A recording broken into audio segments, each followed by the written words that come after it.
Which country has the most earthquakes? This question is not as easy to answer as you might think. So if we want to know what country has the most recorded earthquakes, the answer would definitely be Japan. Japan sits on the boundary between 4 different tectonic plates, and it's incredibly seismically active. And they have the densest seismic network in the world, which means that they can detect lots and lots of really tiny earthquakes. What country has the most actual earthquakes? Well, it's hard to say because when we don't have dense seismic networks, we know we're not picking up a lot of those smaller earthquakes. But the answer is probably Indonesia. Indonesia is sitting on a subduction zone. That's where one plate is pushing down, diving down underneath another. And Indonesia is incredibly seismically active. So it's also bigger than Japan, so there's more area over which it can have earthquakes.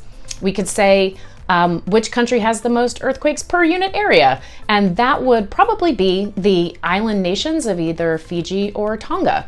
Again, these are on a subduction zone. It's incredibly seismically active, but the seismic networks out there are sparse. But this area has so many earthquakes, you guys. So far in 2023, the area of Fiji, Tonga, Solomon's Island, Vanuatu, that whole region has had 7 magnitude 7+ earthquakes, and it's only June. That's a lot of really big earthquakes.